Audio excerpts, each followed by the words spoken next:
And what beautiful music. I was looking for that song. And you know what? If you can send me, if it's possible for you to send me, that's the one I've been looking for. And I cannot get it. The website is not up anymore. I can't find it. You could send me that. So you can share that on my Facebook page. You know, maybe you could share it on the Facebook page if possible. Then I want to keep that one. Thank you very much for that music. Let's have a word of prayer. The first one, Noah, the first one, the one you played before you played the one for Sister Violet. Like that one. Yeah, that one. All right, let's prayer.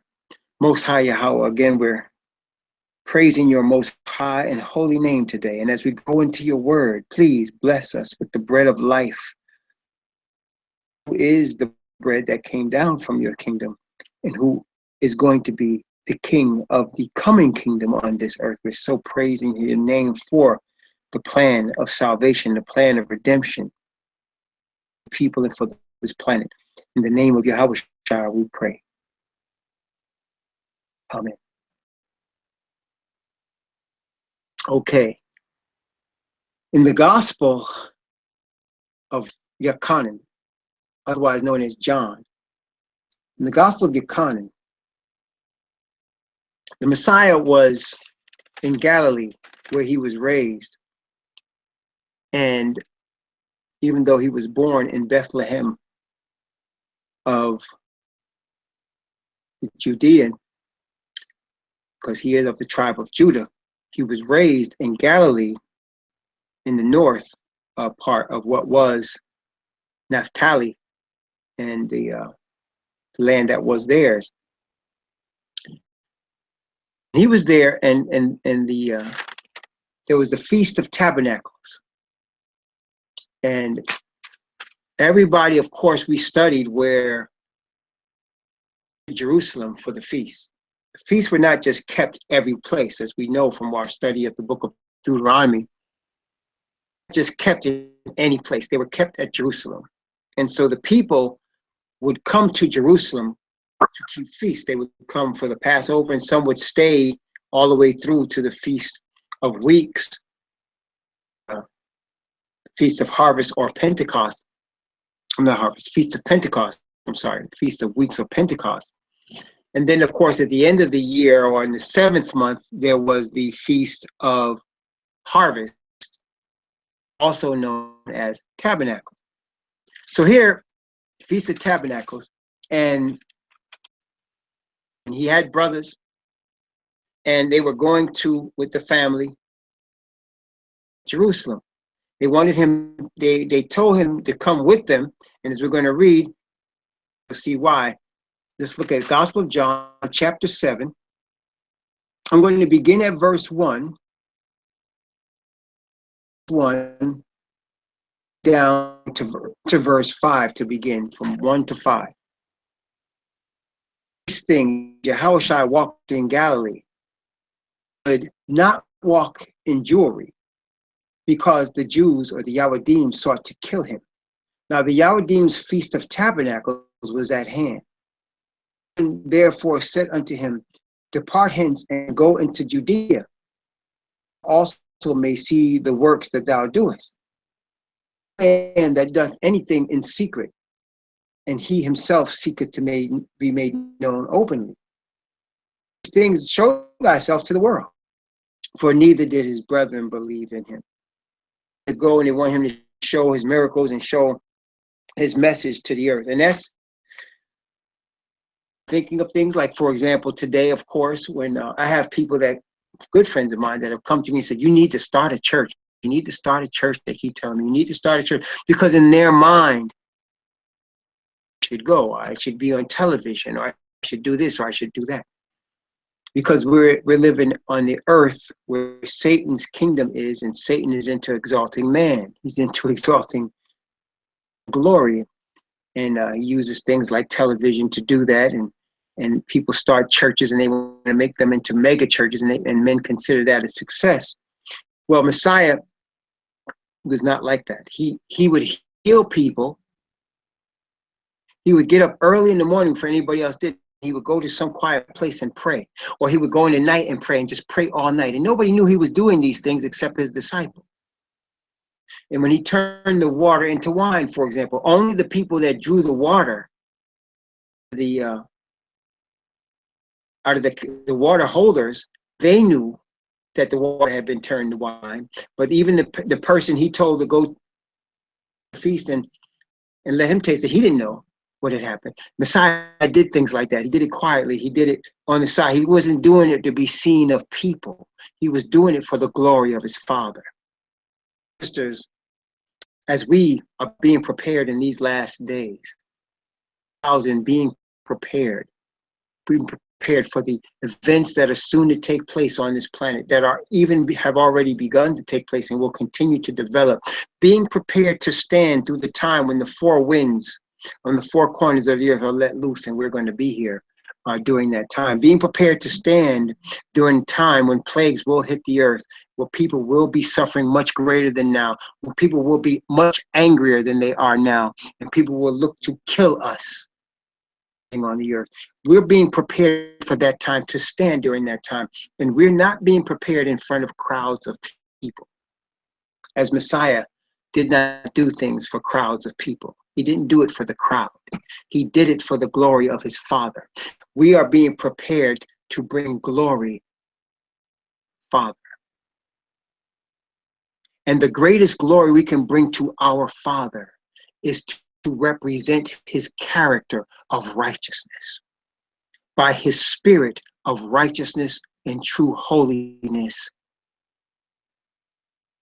He has left us his word, that we should trust in his word. And as we saw today, chapter 12, and as we read also in Deuteronomy chapter 4, where he says, do not add to or diminish from my word. Very small minority of people that will do that on planet Earth. I know that sounds strange with so many people. The Bible, the King James Bible, selling book in the history of planet Earth.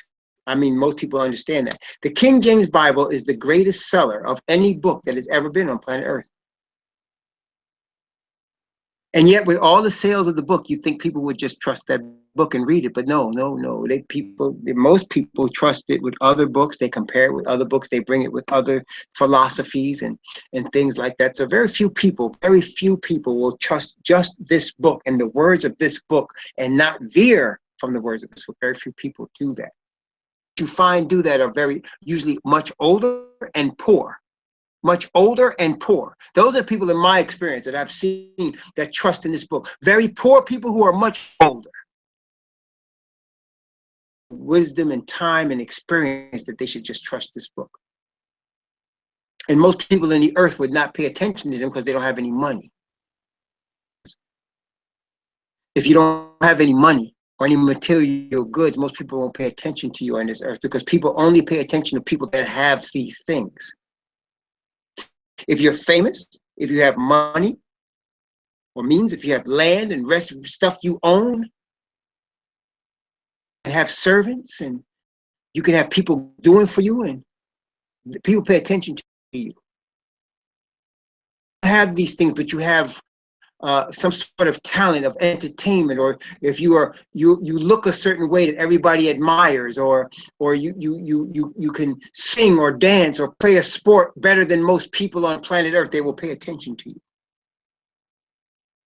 Those things to make money and then have people pay more attention to you. You know, a lot of times people that are called stars on this earth, they start off how they become stars, right? Like, for example, like any actor did in some movie or some series on television, and they did a good job acting as somebody else, to the point where people were amazed at it, and they may have gotten an award for it, and then they start to get more acting opportunities, and they get more money, and after a while they even stop acting. They stop actually doing what made them famous, and they're just famous because they have made so much money and they have done this stuff in the past, and they're just famous, and they get more money for being famous now,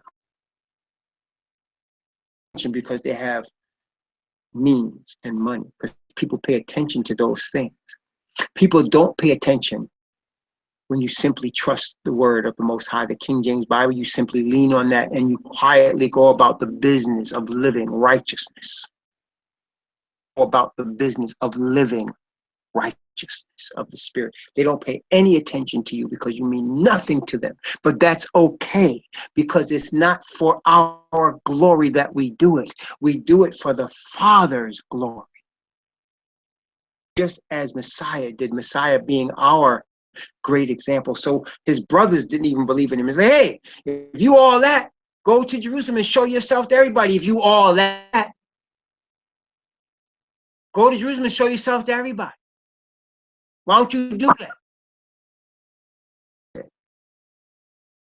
Gospel of John, chapter 7, reading from verse 6 down to verse 8, actually from verse 6 to 9. Notice what it says, chapter 7 from verse 6 to 9. Then Yahushua said unto them, my time is not yet come, but your time is. The earth, the world cannot hate you, but me it hateth, because I testify of it, that the works thereof. Go ye up unto this feast. I go not up yet unto this feast, for my time is not yet full come. And when he had said these words unto them, he abode still in Galilee. So he said, you go. I'm not going up there yet. You go on.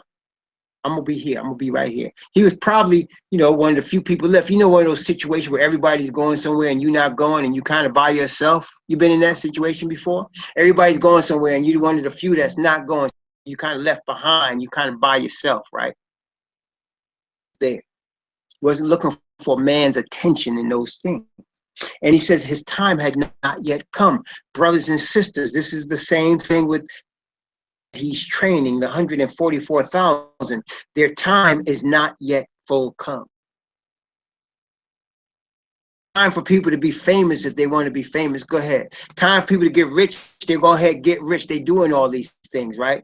The people are going for self now. Everybody's doing what they got to do to get rich, get famous, do what they got to do. That's what people are doing. And men will admire you when you're going for self. They will. But the 144,000 are going for Father. They're not going for self, they're going for Father. The Heavenly Father. Yah. They're seeking to have the characters developed. It's not fun. It's not fun. I prayed the other day. I have to confess. The Bible says we should confess our faults one to another.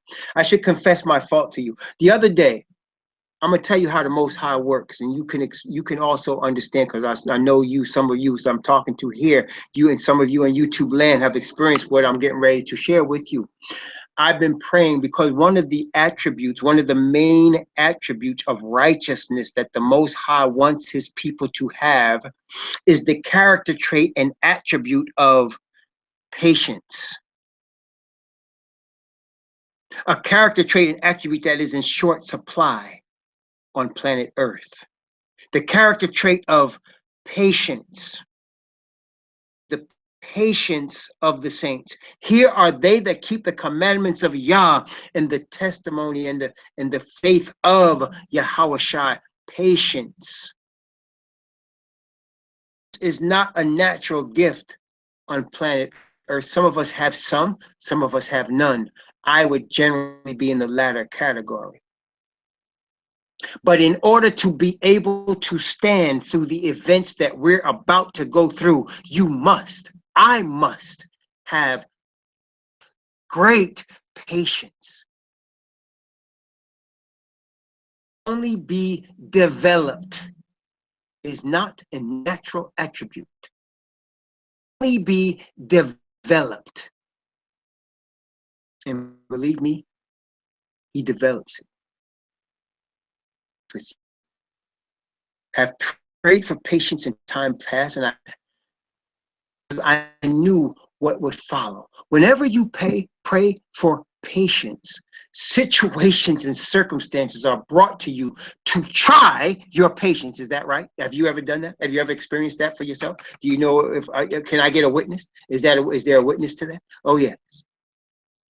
you pray for patience, your patience is immediately tried. Guaranteed. And I got to the point where I was like, I was afraid to pray for it. I'm afraid to pray for that attribute because I know what was coming. Well, as I've been explaining to y'all, I've been fasting a lot this year. It's become a regular part of my lifestyle by the grace of the Most High. I've been fasting a lot. And I've been learning the attribute of patience and waiting to eat. Well, the Spirit of the Most High is so faithful. Let me tell you, the Most High is faithful. He will never, listen to me carefully, he will never put you through something that he doesn't warn you. He warned you in advance that something is coming. He warned you. He is so faithful in that when Alishai, the prophet, a woman that he had blessed and he had laid his hands on her, told her that she was going to have a child. She was barren and she got the child that, as according to the word of the prophet, she got the child. The child grew and got to be a young little boy, and the child died one day. And she got on a mule and she had a servant, and she told him, just ride and get me to this prophet Elisha. I need to talk to him. And she went to him. And when she got to him, she grabbed him by the legs. And he said something is wrong, and his servant was about to snatch her. What you touching the prophet? The servant of the prophet was going to snatch her, and he said, "No, don't touch her. The Most High has hid it from me, because it's unusual for the Most High to hide something from his prophet. It's unusual for him to hide it from his people. He reveals things to us beforehand to prepare us." He does. If you're listening, he never, see, that's why it always is something that always kind of kills me when people say, I married this individual and didn't know who they were. I wasn't warned. That's a lie. You are lying on the Most High. He never calls you to go into a situation, especially a marriage, when he's not warning you about the individual you're getting ready to hook up with. He does. It's just that we don't want to listen to it. That's the truth about it. We don't want to listen to it. We don't want to hear it. That's the truth about it. He's trying to tell us, but we don't want to hear it. We got our own mind made up, right? So he's very faithful. He will tell you in advance when something is coming. Well, let me tell you something. I went to Minnesota last week. I told you, go visit my son, my oldest boy, whom I love, and his two sons, my grandchildren, whom I love. I went to go visit them last week. I went through a tough time, my son, and I wanted to support him, and I went there. I was so praising the Most High that he allowed me to go. So excited was I to go. When my wife dropped me off at the airport last week, I left my cell phone in my car. I jumped out the car, is the airport I was using. Washington Dulles is a very busy airport in the country. And when you're in a busy airport, if anybody's ever been to a busy airport like a Washington Dulles or a JFK or Chicago O'Hare, you can't just pull up and sit, right? You know that, right? You can't just pull up and sit at the curb. If you dropping somebody off, you need to drop them off and keep it moving. And if you picking somebody up, you need to stop, pick them up, and keep it moving. Because what will happen? You will get a ticket. And if you leave your car for too long a time, what will happen? It will be ticketed and towed. Airport. So when she dropped me off at Washington Dulles, I'm excited and I'm kind of nervous. I'm getting ready to see my son, my grandchildren. So I jump out the car, I get to the trunk, I open the trunk. She jumps out the car, she gets to the trunk. I kiss her goodbye and I run to the airport. And you go through these airports now, and they have you first you check your bags, check my bag in. Then you got to go through the and you got to have your ID check, and you got to have you got to get your ticket and stuff. I did all that, and I get to the point where they have you take off your shoes, right? Take off your coat, your shoes, your belt. If you got a bag with a computer in it, you got to take the bag out. You got to take the computer out, right? You all been through this. When you go through the airport, they do this for the so-called terrorists, right? 1, 2, 3, you follow me? So as I get to that point, and that I realized I didn't have my phone. And today, when I was a kid, there was no such thing as cell phone. But today, it's like you naked without your cell phone. So I'm reaching in my pocket because I know I got to take out my cell phone. I got to put it on in the little conveyor belt with my computer and stuff. I'm like, wait, where's my cell phone? I left it in the center console of the car. I had no way to contact my wife or my son. And my cell phone also is used as a GPS, Right? You ever drive a car, use your cell phone for the GPS, right? It's got everything on it, right? Your cell phone is your computer, it's your GPS, it's the mode of communication. Everything is on your cell phone these days. So I had nothing. So now I had contact my son to let him know what time I was coming in. I could not contact my wife. She could not contact me for anything. I'm on the line, getting ready to take off my shoes, my belt, my coat, and I'm concerned because I don't have my cell phone. So I'm already thinking, and I said, okay, when I get to Minneapolis, I'm going to rent a car that has GPS because I don't have my phone, right? So I got to rent a car that has GPS. And so I get on the plane. Well, first, Washington, Dulles is a pretty big airport. So after my wife dropped me off at the curb, I went in, checked my bag. I put my ID you put your ID in the kiosk these days. You don't go to the counter and get a ticket. You know, that we used to do that. But now you check your ID into a kiosk and the ticket gets spit out of the kiosk. It's like everything is electronic automatic. So the kiosk spit out my ticket and I had to pay extra for my bags. I dropped my bags off to this dude. He put it on the conveyor belt. I went walking to get my, right? So then I get after that, when I go through that and they check me and they know I'm not a terrorist and I get my stuff back and I put my shoes back on. In Washington, Dulles, to get to the gate where you're going to take off for the plane, you got to take a shuttle vehicle. Sometimes in some airports, they have a shuttle train. In Washington, Dulles, they don't have a train. They got these vehicles. They look like vehicles that much was used in the military. And you get on these vehicles and it rides you across the airport to where the airplanes are taking off. And that whole process is about half an hour. That's why they tell you to get to the airport early. So I got later and I'm on the other side of the airport and it's about 10 minutes before they're about to start announcing boarding of the plane, and I hear an announcement, is Glasgow available? That's my name. Glasgow is here. And he come to the front desk and I knew what it was. I knew what it was. It was my wife. She realized I had left my phone and she was trying to get it to me. I knew that was going to happen. So now she had called from the other side of the airport. She said, I got your phone. Can you come back and get it? And we're about to board the plane. It take me a half hour to go back to her and another half hour to come back. So I could not. Phone. I said, no, I can't come back and get the phone. I said, can you call our son and tell him so he knows what's going on? So she did. Anyway, I got to Minnesota. Okay, I rented the car. I got to his house, had a good time with my sons, had a good time with my son and my grandchildren. Come back. Anyway, I'm tired now. I get on the plane. Plane is landing at 11 o'clock. At night. The plane is landing at 11 o'clock at night. I'm a guy that goes to bed generally by 9 o'clock at night, 9:30. I like to get up early. I get up like 5 o'clock. I work out at 5:30 in the morning. I do that because I like to get ahead on the day. So 11 o'clock, I'm a little tired. And the problem on this flight, we went through a storm and the people were really scared because the plane was waking back and forth, rocking back and forth and going up and down. Guy told us we were going to be going through some rough time, and boy, it was rough. It was going up and down, back and forth. And then them seats are plastic, right? You ever on these planes today, the seats are plastic. You know, I can't afford to ride no first class, but I'm riding in the cheap seats and they plastic and it's uncomfortable. It's 11 o'clock and I'm thinking to myself, okay, I don't have my phone. My wife knows what time the plane is. If it was me, I know she can't wait at the curb for me. She can't because they can't do it. So she's going to have to park the car. She got to come in and you know, what happens when you land on a plane, you have to get your bags and you get your bags at a place called baggage claim, right? You get your bags at a place called baggage claim, right? That's where everybody gets their bag. It comes off the plane and they put it on baggage claim. I said, my wife's going to know. She knows what time. She knows what flight. What she got to do is look up and see where my baggage claim is going to be.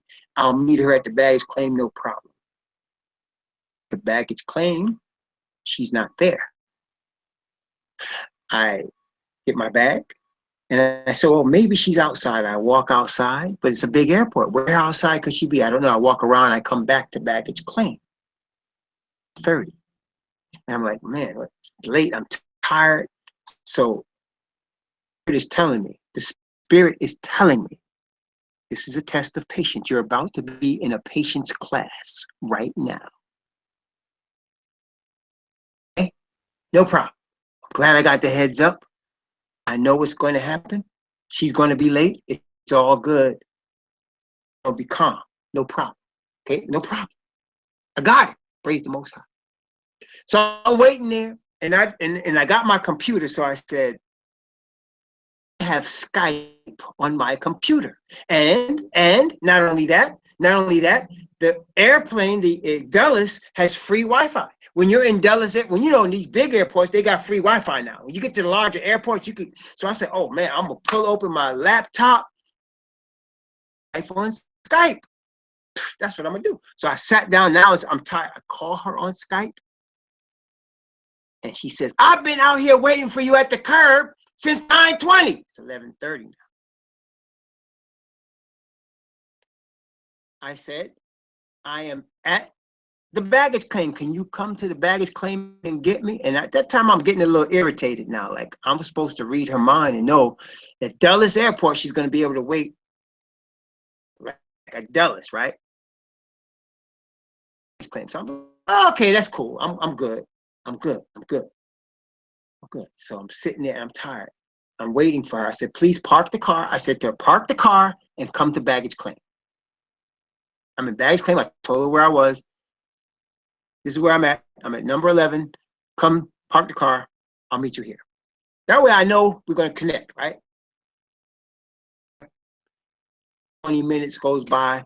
I'm thinking, well, she's probably trying to find a spot. It's going on midnight. We're trying to find a spot in the Dulles Airport. Finally, she walks in and she waves at me very angrily. She comes in and she waves like, come over here. And I'm looking at her and I act like I didn't see her. So it's because you know what? Now I'm hanging by a thread. My patience is hanging by a thread right now. So I'm like, no, I'm just going to ignore that. I'm going to ignore that. And I'm going to put my computer away. Calmly, and then she starts marching toward me. I was hanging in there. She started marching toward me. Where were you? I'm barking at me. See now, where were you? I was waiting on the curb. I'm trying to hang on. I should have prayed right there. I did not pray. I should have, but I didn't. And we kept walking. And turned to find out, Dulles, there was downstairs curb and there's upstairs curb. She was an upstairs curb. I walked downstairs. That's why we didn't see each other. I waited here. I was here at 9:20. I was here. And brothers and sisters, Bar Sadat, he lost it right there. I snapped right there. And I don't want to tell you how loud I was. I don't even want to, I was loud. You get in the car. She kept repeating that. But I was here.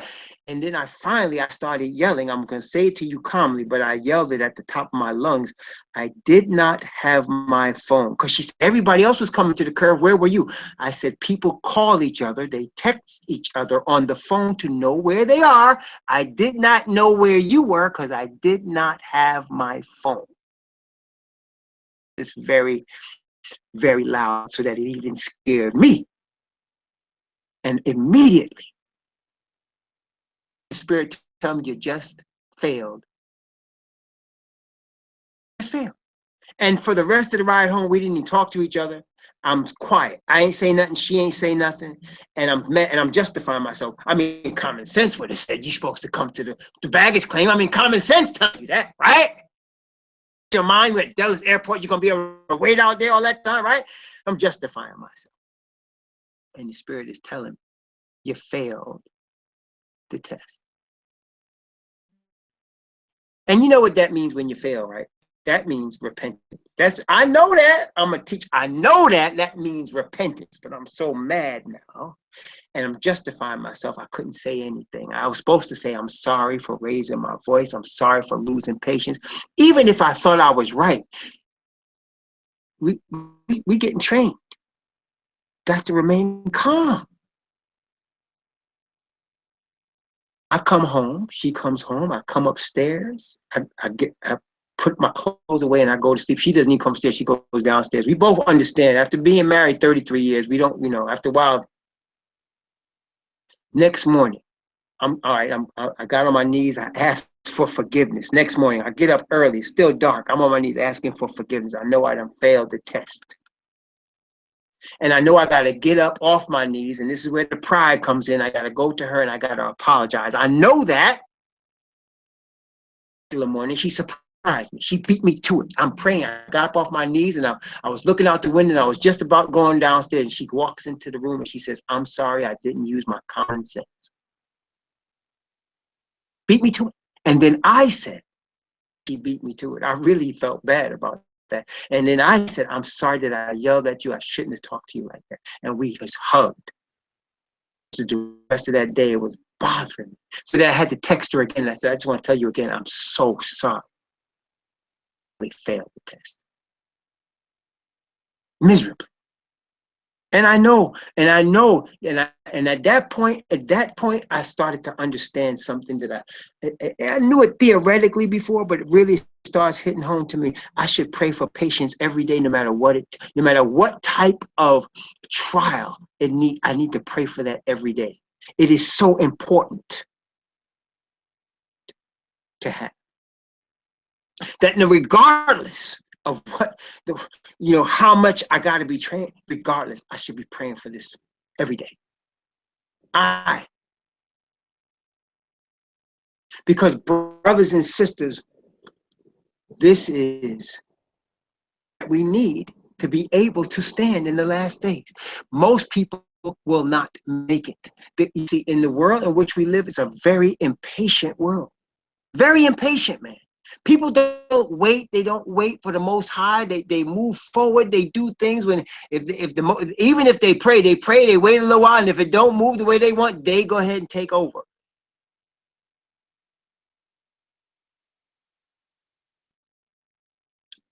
But we have to have it. Our time is not yet full come. We are in training right now. And in the spirit that we have, you see, the spirit told me, "You're getting ready to get a taste of patience right now. It's coming right now." He warned me.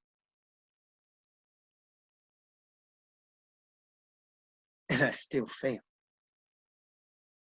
But you see, brothers and sisters, I praise the Most High. I got on my knees. It took the next morning, but I got on my knees.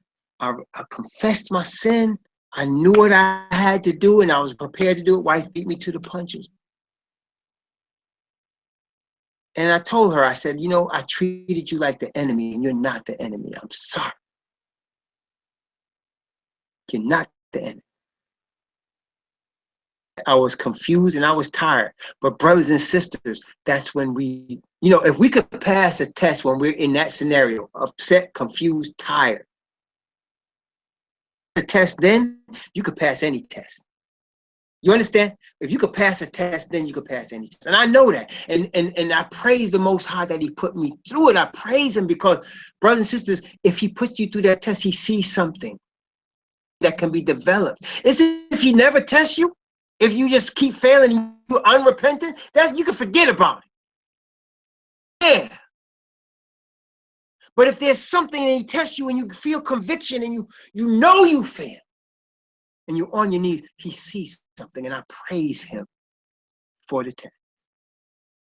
And of course, that's not the first. It's not the last for sure. So now, Messiah waited in Galilee. He did not go with his brethren. His time was not yet, you see. Wasn't yet. Just the same for the 144,000. Our time will come. It's not yet. Now, we're not supposed to be famous and rich. That's not where we head. That's not us. That's not for us. You can't serve Yah and Mammon. That's not us. I know people have trouble with this, but people that are rich and famous on television all the time, unless they give all that stuff up, they ain't going nowhere. I don't care what color they are, black, white, Chinese, that don't matter. If you rich and famous in this world's goods, you're not going nowhere unless you give all that stuff up. The Most High and Satan's Federal Reserve notes at the same time. You can't do it. You cannot do it. Being trained in the spirit of righteousness, to be prepared to live in a time that has never existed at that time in Earth's history, a time when there's going to be no intercessor between Most High Yah and the earth. Messiah going to have stepped from between them. an angry father. Indignant is what the Bible says. And he's going to pour his wrath on this planet and on the people that have rejected his covenant. That have not only rejected his covenant, but have laid hands on his people, the apple of his eye. They got answers. They got an answer for that. His people are going to be here. We're going to be right in the midst, just like Hananiah, Mishael, and Azariah was in the fiery furnace. But they were in the fiery furnace. Daniel was in the lion's den. We are going to be in similar situations. And as them, we have to be patient and resolute with the Most High Yah. So our time is not yet. We're not supposed to be rich and famous. We're not looking for big mega churches and denominations and foolishness. Chapter 7. Notice verses 9 to 15. 7 verses 9 to 15. And when he had said these words unto them, he abode still in Galilee. And were gone up. Then went he also up unto the feast, not openly, but as it were. Then the Yahudim sought him at the feast and said, where is he? And there was much murmuring among the people concerning him. He is a good man. Others said, nay, but he deceiveth the people. Howbeit, no man spake openly of him for fear of the Yahudim. Now about the feast, Yahushua went up into the temple and taught. And the Yahudim marveled, saying, how knoweth this man letters, having never learned? In our day and age, let me give you the equivalent. People respect people with education in terms of teaching, in terms of religious teaching. You know, you got to have bishop something, reverend something, and you got to have master of divinity, doctor of divinity, something like that. And they start to respect you as some sort of authority on the scriptures. Am I telling the truth or not? Get these degrees from all these so-called theological seminaries, and that makes them qualified, right? Makes them qualified because they went to D.L. Moody's seminary, right? Dwight L. Moody's seminary. They went to some seminary, or they went to school, Liberty University or Falwell School, or they went to some place, right? Or they went to the Gregorian University at the Vatican, and that makes them an authority on the scriptures. There's a divinity and a PhD in theology. In Messiah's day, they did that. They did that. Went and got learning from all these different places and all these different philosophies and mixing it up with the Most High's word, and they're supposed to be learned. The true teacher of the scriptures is the spirit of the Most High Yah. There's no man that could teach you. The true spirit, the true teacher of the word is the righteousness of the spirit of the Most High Yah. The wisdom of Yah is Messiah, and he sends that wisdom to those that seek his word. And so to those people, he was unlearned because he learned the word at home on his own, scrolls for himself. Well, he would know the scrolls very well because it is his father whose spirit wrote it through the prophets. Okay? Just so.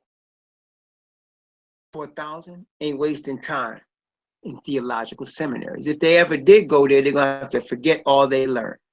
I remember one of the preachers that I respected in seminaries, and he told me, he said, it took me 3 years to unlearn all that foolishness they taught me. See, he just did it because he was trying to be in good with his denomination because they required it. So he went and got a master's of divinity degree. He didn't want to, but he just did it because he wanted to stay in their church. And then he said it took him a few years to unlearn all the foolishness they taught him.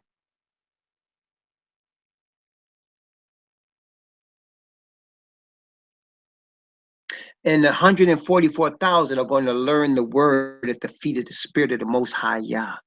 They're going to be learning the word through prayer, fasting, and study.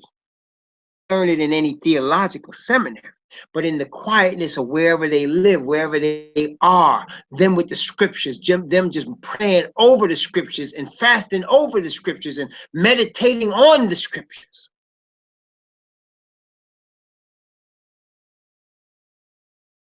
Okay, that's how they're going to learn. Out with the final message.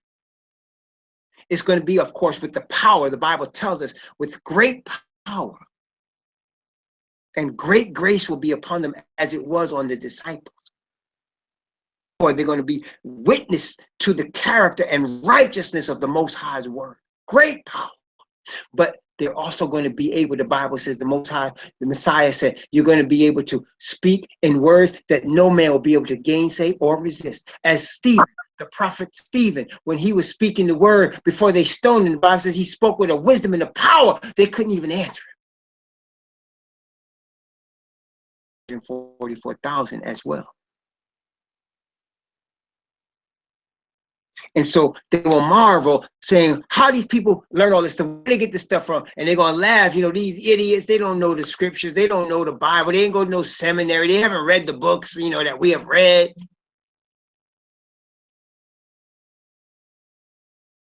How shall I answer these fools? Gospel of John chapter 16, Gospel of John chapter 7, verse 16, down to verse 18. Read to verse 19. Notice what it said.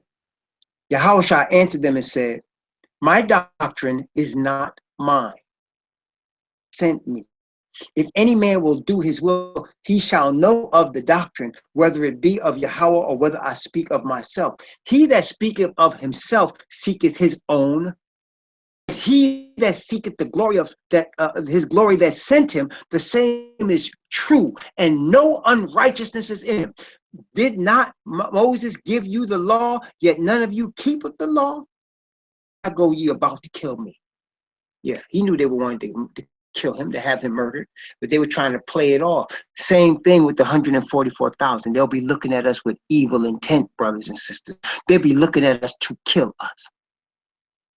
At our time, they could do nothing to us, but it's only because we are seeking the glory of the Father. You see, brothers and sisters, this is a spiritual war we're in. And the devil hates when anyone brings glory to the Father, and he hates when anyone brings glory to Yahushua. He hates it. He loves you to give glory to white Jesus and Christianity. Why? Because he's involved with that deception. See, if it's deception, he don't mind you exalting that.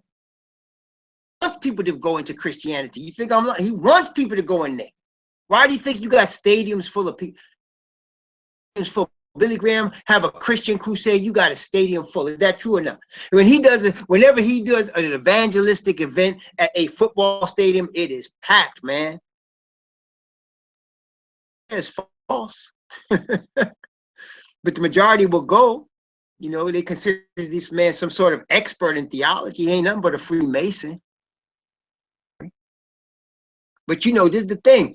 When somebody bringing straight truth, ain't gonna be a lot of people there, and you ain't got to go to a football stadium. They'll come out to you, just like John the Baptist. They'll come out to you because the Spirit will draw those people that are seeking the truth.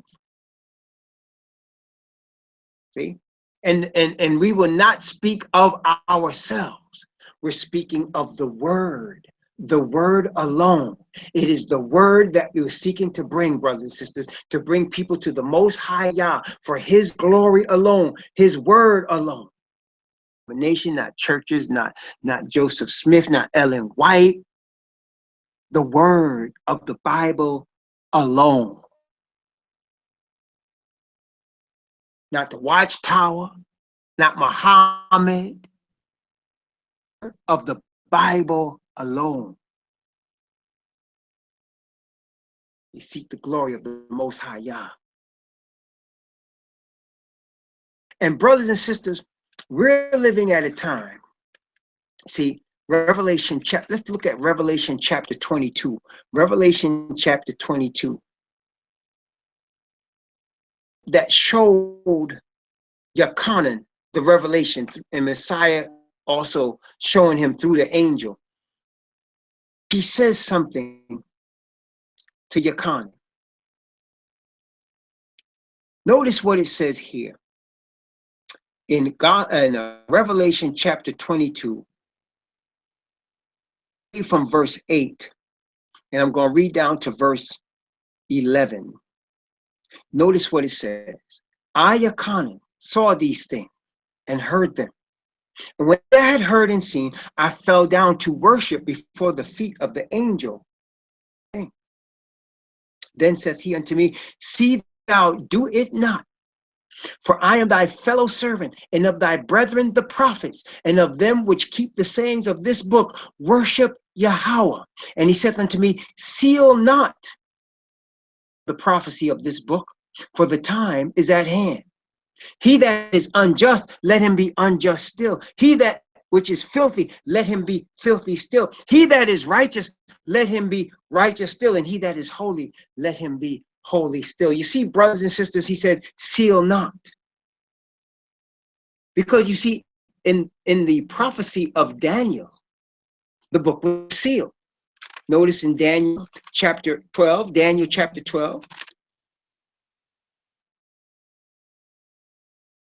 Daniel was listening as Yahushua was standing on the river and speaking. Gabriel was interpreting, making him understand what Yahushua was saying. But there were things Daniel didn't understand and he wanted to know. Notice Daniel chapter 12, and the man that's in linen, this is Yahushua. And notice Daniel chapter 12, reading from verse 5 down to verse 10. Then I, Daniel, looked, and behold, there stood other two, the one on this side of the bank of the river, and the other on that side of the bank of the river. He's referencing the river from Daniel chapter 10, because all of this is one thing. He said to the man clothed in linen, which was upon the waters of the river, how long shall it be to the end of these wonders? Clothed in linen, which was upon the waters of the river, his right hand and his left hand unto heaven, and swear by him that liveth forever, that it should be for a time, times, and in half, which in prophetic time is 1,260 years, 1,260 days, 42 months, again, okay? And when he shall have accomplished to scatter the power of the holy people, all things shall be finished. Daniel says, but I understood not. Then said I, O my master, what shall be the end of these things? And he said, go thy way, Daniel, are closed up and sealed to the time of the end. Many shall be purified and made white and tried. But the wicked shall do wickedly, and none of the wicked shall understand, but the wise shall understand. Those that are seeking the righteousness of Yah, those that are seeking to bring glory to Yah, those that are seeking to keep covenant agreement with the Most High, those are the wise. Those are the ones following Yahushua Mashiach. Those are the ones seeking his word alone. And now he says the book is unsealed. The sayings of the prophecy. It's time. Unsealed now. It's unsealed now. The 144,000 are going to bring forth the message of the book of Revelation. That is the combination, the culmination of messages from the prophets and the Psalms. They're going to bring forth this message. They're going to bring forth the warning to the earth is at hand. You see, brothers and sisters, once the final warning has been given, people come to a knowledge of the truth is by the Spirit of the Most High Yah. That's the only way. And the only way we come by that Spirit is by answering conviction. When you are convicted that something is right or something is wrong, and it's conviction that you feel in your spirit and in your heart, you feel that conviction that comes from the Most High. And when you feel that conviction and you move on it positively, due to himself, and begins to work with you and begins to give you now his righteousness, his truth. And the more you respond to the conviction of truth, the more you get on your knees in repentance and you respond and you fast and you seeking now his glory and not your own word, because that's what his Spirit told you. Go to his word, stay in his word, follow his word. The more you're doing that, righteousness, the more he'll bless you with wisdom, with holiness. And the day will come when the final word is given, when the Spirit will seal you, Spirit of Yah, whereby we are sealed unto the day of redemption. The mark on the forehead for those that sigh and cry will be the seal among my disciples. Seal the law among my disciples. Bind up the witness and seal the law among my disciples by your Spirit. That's what he's doing. But by power, but by my Spirit, saith Yahweh of hosts. He will seal us and we will remain holy. We will remain in a state of perfect righteousness forever. Those that are arguing and fighting truth, to those that would love to keep things the status quo because they feel they have an advantage, for those that want to have their own philosophy and their pride won't let them surrender to the truth of the conviction that they're feeling, for that, he that is unjust, let him be unjust still. Let him be filthy still. Because brothers and sisters, there's going to come a time, it's coming close, it's coming soon, where you're going to remain in whatever state you're in right now. State. If you're stubborn and hard-headed and impatient, you're gonna remain that way. If you're fighting truth because it's not convenient, you're gonna remain that way. Ever. And the Spirit will withdraw from you, never to come back, because that's what happened in the days of Noah. He said, my Spirit shall not always strive with man. The Spirit is striving with people, striving with them. The grace of Yahweh hath appeared to all men, teaching us soberly and godly in this present world. That's Titus chapter 2. And that's what it's doing. It's striving with people to the truth. And you know what happens? People see things and they see injustice in the earth and they try to ignore it. They try to act like it don't exist. Why? Because it doesn't exist in their little world, right?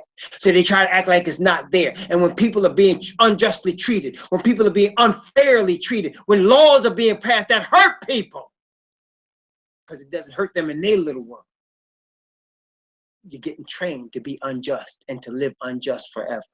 You don't even realize it. The time will pass. You keep playing with that spirit, it's going to pass. That spirit won't remain on you. And the devil will have perfect and complete control over you when the plagues get ready to fall.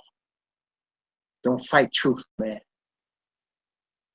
It ain't about money. It ain't about who's the smarter one. It ain't about who's the more popular. It ain't about who's famous. It's about truth for the sake of truth, for the glory of the Father alone. Man. Yet full come. So we ain't going to be famous and rich. We're going to get rich in the kingdom, praise the Most High, where the streets are made of gold. In the Most High, because he has set it up for us. We're going to have land. We're going to plant vineyards. We're going to eat the fruit of it, praise the Most High. Yeah, there'll be no sad person. There'll be continual praise. That's where we're going to get rich. But right here, right now, no. Full come. We're getting prepared to get the seal where he can say, he that is righteous, he that is holy, remain that way. Because, okay, you're growing up into it. That's what Paul says. I seek, he said, I reach forth for that which before, forgetting that which behind, that I may apprehend that for which I am apprehended of in Messiah. What does that mean? He put that coat of righteousness that he put on Yahweh in Zechariah chapter 3. He put that coat of righteousness on you, and it's big on you. It don't fit right. So you got to grow up into it. And as he continues to develop that patience, as he continues to develop that righteous in spirit in you, that wisdom, as you continue to pour over the scriptures and pray with all your heart for it, develop you, your spirit grows up into the righteousness he has already placed on you. And then one day, the coat fits you perfectly. And he looks at you and says, hey, that coat used to be too big, but now it fits you perfectly. I tell you what, keep it. Keep it forever. It's your coat now. That coat of righteousness is yours. Remain forever.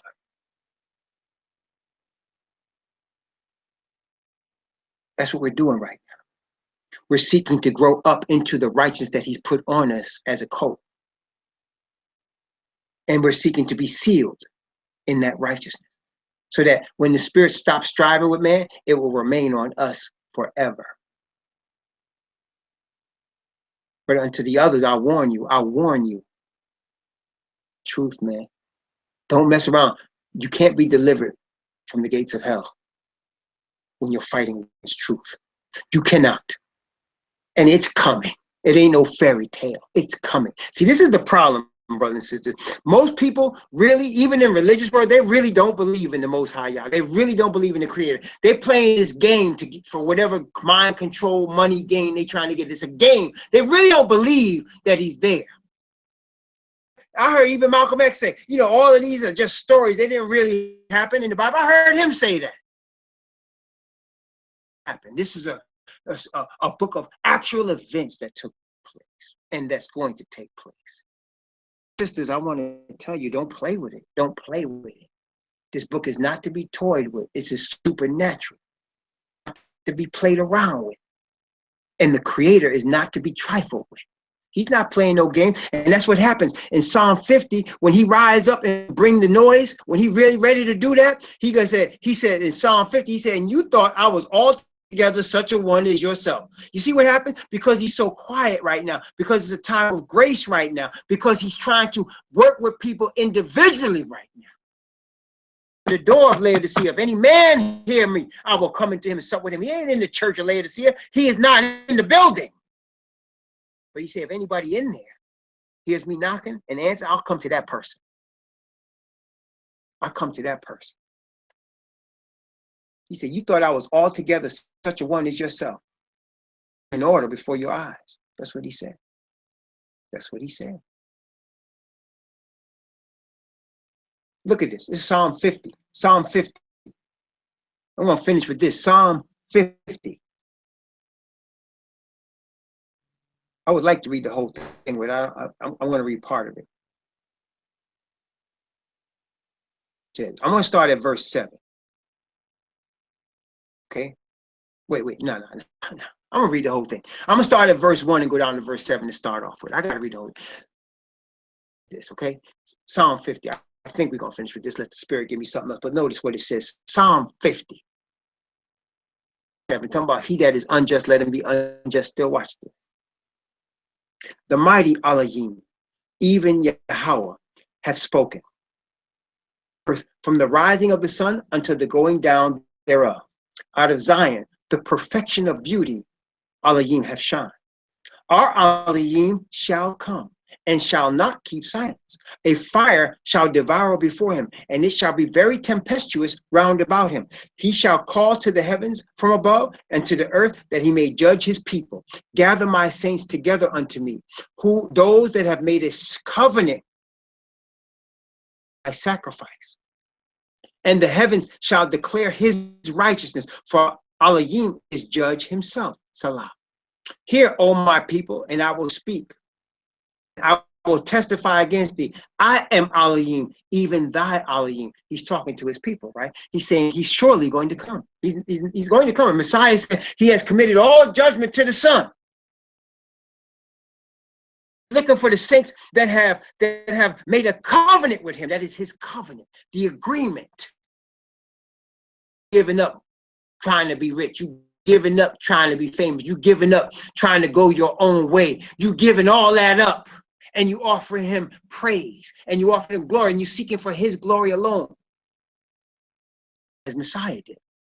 Let's continue from verse 8 down to verse 15. Watch.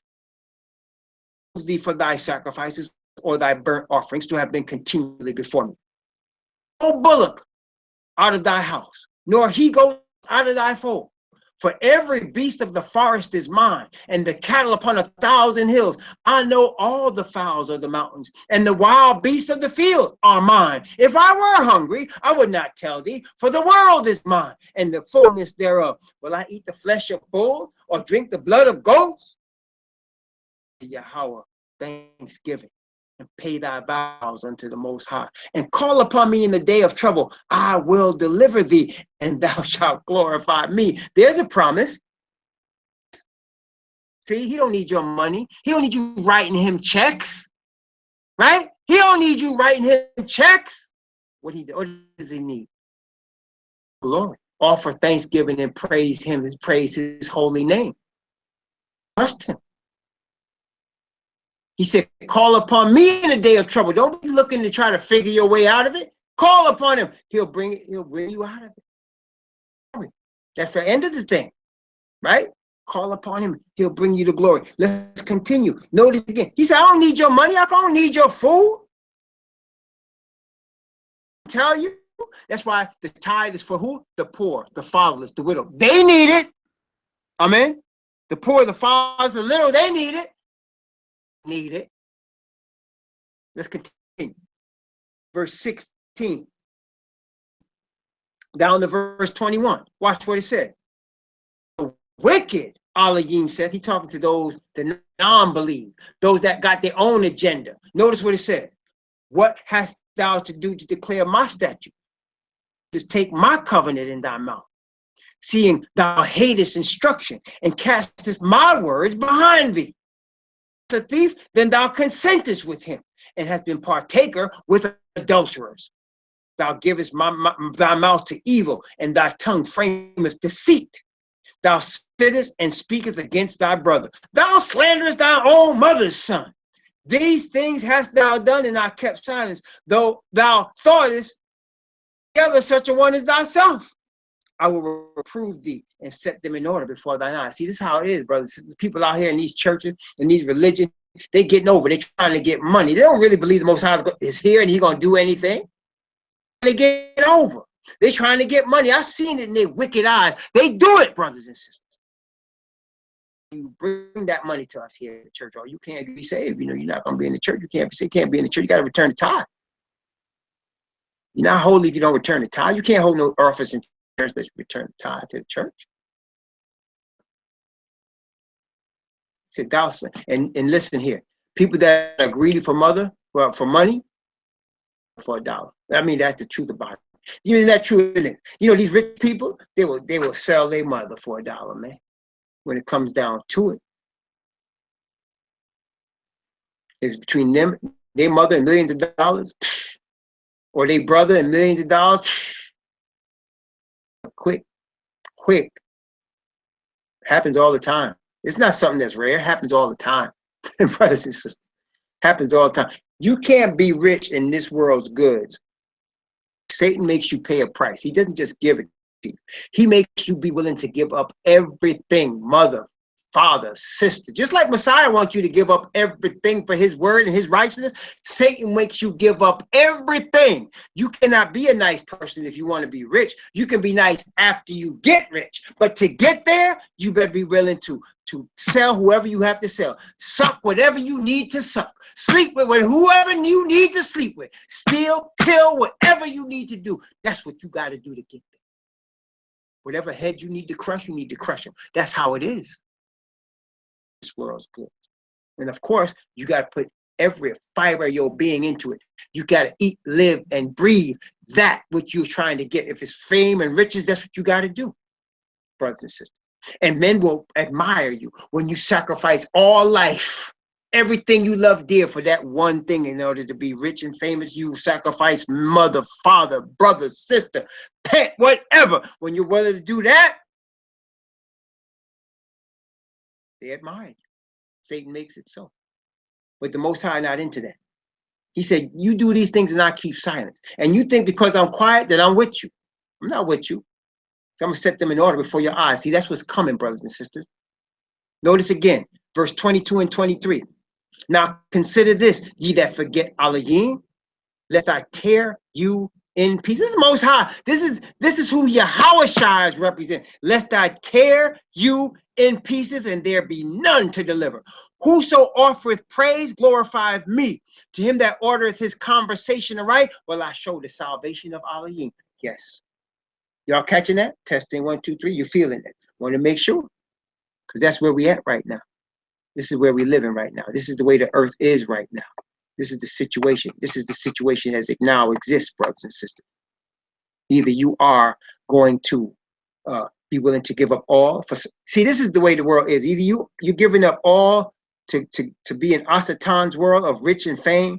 You're giving it all up. There's 3 places. Or you're giving it all up to live in the Messiah's world, righteousness, kingdom. You're giving everything up to do that. Or you're just in the middle and you're just going for the ride either way. You know, that's the only people you got in this earth. Either those that are going full bore for Satan's kingdom, and they'll smile and be nice after the fact. After the fact. But they'll sacrifice everything, mother, father, for that rich and famous. And then there are people on the other side. They're quietly living their life, and they want the life of righteousness, and they want the life of the covenant of the Most High Yah. They're living for His glory. They're giving up any desire for riches and worldly or fame and power. They just want His word, and they want His word to be part of them. Seal the law among Thy disciples. They want His spirit on them. That's a very few people. Then there's everybody in the middle, which is really just they're being led one way or the other. Take any stand to step out from the crowd one way or the other. They don't want to do that.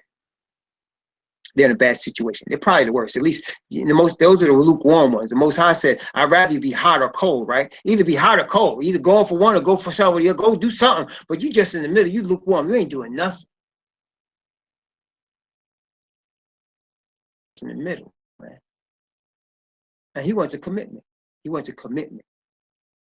To stand up in front of thousands of people and speak. He's not looking for you to do that. He's looking for your personal commitment to serve Him. That's what He's looking for. Your personal commitment to serve Him. Even if it costs you your life, regardless. To develop patience, even if it kills you, right? To develop patience. That's why He had people in our lives, for us to develop patience. Yeah.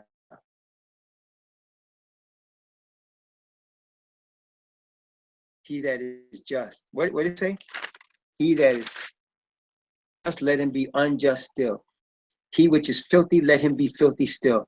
He that is righteous still, and he that is holy, let him be holy still. And behold, I come quickly, and my reward is with me, to give every man according as his work shall be. I am Alpha and Omega, the beginning and the end, the first and the last. Blessed are they that do His commandments, that they may have right to the tree of life, and may enter in through the gates into the city. For without are dogs and sorcerers and whoremongers and murderers and idolaters, and whosoever loveth and maketh a lie. I, Yahushua, have sent mine angel to testify unto you these things in the assemblies. I am the root and the offspring of David, the bright and the morning star. Praise the Most High Yah. May the Most High guide us. Truth and righteousness by the power and the name of Yahushua, to bring glory and honor to the name of Yahweh.